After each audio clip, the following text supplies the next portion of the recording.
اور پاکستانی عوام اس چیز کو سمجھے، یہ جو ہم لوگ خوشحال نہیں ہو رہے اس کا صرف ایک ہی موٹیو ہے، وہ موٹیو یہ ہے کہ یہ جو لفظ بحران ہے نا، میں اس لفظ کا قائل ہی نہیں ہوں۔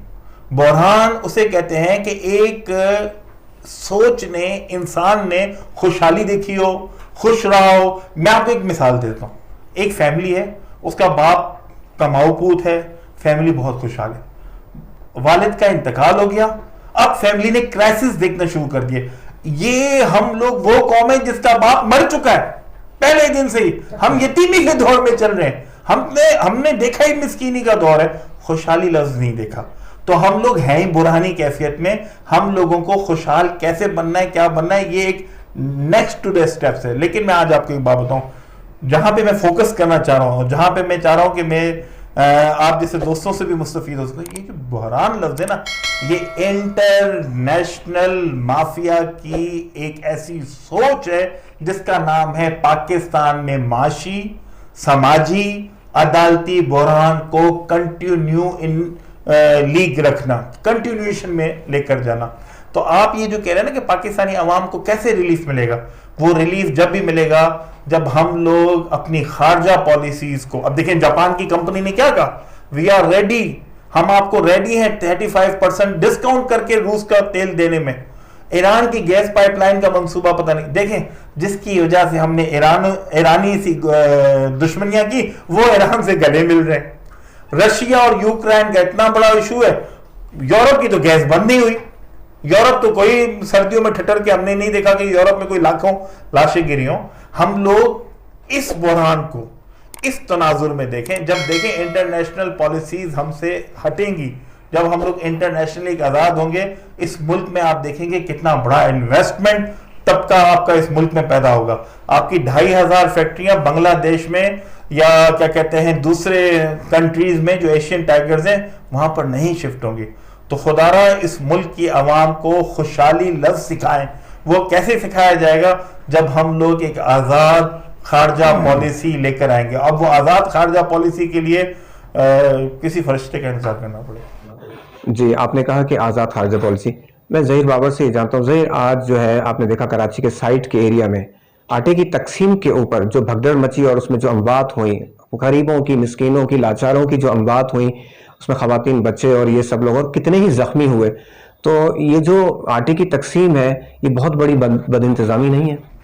سر، جہاں تک آٹے کی تقسیم کا معاملہ ہے تو کسی دوست نے مجھے ایک بہت اچھی بات بتائی تھی کہ جب ہم پولیو کے قطرے ایک گھر کے دروازے ایک در پہ جا کے ہم پہنچا سکتے ہیں، جب ہم سینسس کے حوالے سے ایک دروازے پہ جا سکتے ہیں، تو پاکستانی گورنمنٹ آخرکار کیوں فیل جاتی ہے کہ کسی غریب کو انٹیکٹ کیا جائے، کسی غریب کے دروازے پہ جا کے خود ہی جا کے دستک دے کے آئیں۔ آپ حضرت عثمان کا، مولا علی علیہ السلام کا دور دیکھیں، وہاں پہ کیسے لوگوں کی، غریبوں کی رات کے اندھیرے میں ان کی کیسے مدد کی جاتی تھی اور مدد کی جا سکتی ہے۔ مدد کرنا کوئی بڑی بات نہیں ہے، صرف اور صرف ہمارے پاس خلوص ہونا چاہیے، صرف ہمارے پاس ایک پالیسی ہونی چاہیے۔ اور جب تک آپ کے حکمران پرخلوص نہیں ہوں گے، جب تک آپ کے حکمران سچائی سے کام نہیں لیں گے، سچے نہیں ہوں گے، میں سمجھتا ہوں تب تک پاکستان کے معاشی یا حالات یا جن بحرانوں میں پاکستان چل رہا ہے یہاں سے نہیں نکل سکتا۔ جی، میں لیتا ہوں ایک چھوٹا سا بریک، ہمارے ساتھ رہیے گا۔ Welcome back. میں چلتا ہوں علی کی جانب، علی حیدر ادا سے میں یہ جاننا چاہوں گا کہ علی، اس وقت صوبے میں لا اینڈ آرڈر کی صورتحال بہت زیادہ خراب ہے۔ ہم نے یہاں تک بھی سنا کہ ہائی کورٹ سکھر بینچ میں جو بدامنی کیس کی سماعت ہو رہی تھی، اس میں جسٹس صلاح الدین پنور جو بہت اچھی شہرت رکھتے ہیں، جن کا عوامی حلقوں میں بہت نام اور عزت اس وقت انہیں دیکھا جا رہا ہے اس سے، تو انہوں نے یہاں تک ریمارکس دیے کہ سندھ ایتھوپیا اور صومالیہ بن گیا ہے۔ آئی جی جب غلام نبی میمن اس پیشی پر پیش ہوئے اور ان کے سامنے کھڑے ہوئے تو جسٹس صلاح الدین پنور کو یہ کہنا پڑا کہ آئی جی صاحب، آپ کو اور مجھے یہاں سے چلے جانا چاہیے، یعنی کہ یہ سیٹ چھوڑ دینی چاہیے، اور جو حالات ہیں وہ بہت بے بسی کا اس وقت انہوں نے اظہار کیا۔ یہ بہت ورسٹ کنڈیشن تھی کہ ہائی کورٹ اور انتظامیہ جب اس صورتحال پر پہنچ جائے تو ہم کہاں کھڑے ہیں اس کا اندازہ ہم کر سکتے ہیں۔ یہ لا اینڈ آرڈر کی صورتحال ہے علی، اس کو کیسے کنٹرول کریں؟ یہ کیا آپ دیکھ رہے ہیں اور یہ حالات کس طرف جا رہے ہیں؟ پی ایس پی افسران، بسم اللہ الرحمن الرحیم کر کے کہوں گا کہ یہ پی ایس پی افسران کی مہربانی ہے۔ جب ایک ASI کو پتا ہوگا نا کہ میں DIG بنوں گا تو وہ اتنا ہی فوکسڈ کرے گا. یہ PSP افسران جب ہمارے پر نافذ العمل آ جاتے ہیں اور ان کی جو اپنی پالیسیز آ جاتی ہیں, آپ سکر شہر کو دیکھ لیں کتنی ایریاز نو گو ایریا بنا دیے ڈنڈے لگا کے. پالیسی یہ کہ پرائیویٹ پرسنس کو پرسونیشن کر ان کو ڈریس کر کے ان کا سیکورٹی گارڈ, یہ سیکورٹی گارڈز آپ کو تحفظ فراہم کریں گے. جی وہ ہمارے پاس نفری کم ہے. بھائی نفری کم ہے تو اپنے ساتھ 2-3 موبائلیں لے کے نہیں گھومو, وہ اسی وجہ سے گھومیں گے کیونکہ ان کو پتا ہے لا اینڈ آرڈر سچویشن اس ملک میں جب ہی صحیح ہو سکے گی جب اس ملک میں پولیس اور ایسی انفورسمنٹ ایجنسیاں ایک قانون کے دائرے میں اپنے آپ کو لے کر آئیں. قانون ان کا یہ نہیں کہتا کہ آپ کہتے ہیں کہ ایسے افسران ان کے اوپر تھوپ دیا. آپ بتائیں نا کتنے رینکرز ہیں SSP, یہ IGs اور یہ DIGs کتنے رینکرز ہیں؟ کوئی رینکر نہیں ہے ریئر ایگزامپلز کے علاوہ. مہربانی کر کے اس ملک کے اوپر رحم کریں. عوام یہ لا اینڈ آرڈر سچویشن کوئی ڈاکو, کوئی کچے کے ڈاکو آ کے شہر میں نہیں کرے. یہ شہر کے لوگ شہر کو لوٹ رہے ہیں, شہر کے لوگ شہر کو لوٹ رہے ہیں. اور اس لوٹنے کی سب سے مین وجہ صرف یہی ہے کہ ہمارے اندر بد امنی, ہمارے اندر غربت, ہم نے اس کو اپنا پہناوا سمجھ لیا. تو خدا را اس پہناوے سے باہر نکلنے کے لیے ہمیں اپنی پولیس کی انتظامی نظامی صورتحال کو اور لا سسٹم کو چینج کرنا پڑے گا, جس پہ عدالتیں بھی روتی ہیں, جس پہ بیوروکریسی بھی روتی ہے. تو عدالتوں کا رونا اور بیوروکریسی کا رونا اپنی جگہ پر, اور عوام چاہے روڈوں پہ رہے, چاہے گولیاں کھائے, جو کچھ بھی کرے, یہ ساری صورتحال ہے. جی بالکل, آپ نے بالکل صحیح کہا.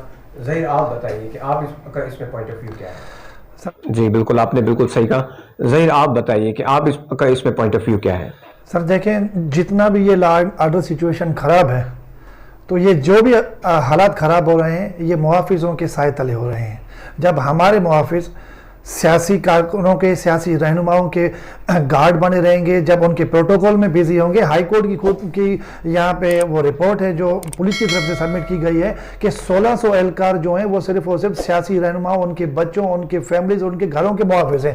جب چند گھروں کے محافظ 1600 پولیس والے جو ہیں وہ وہاں پہ ڈیپوٹ ہوں گے تو پورے ضلع کو کون سنبھالے گا؟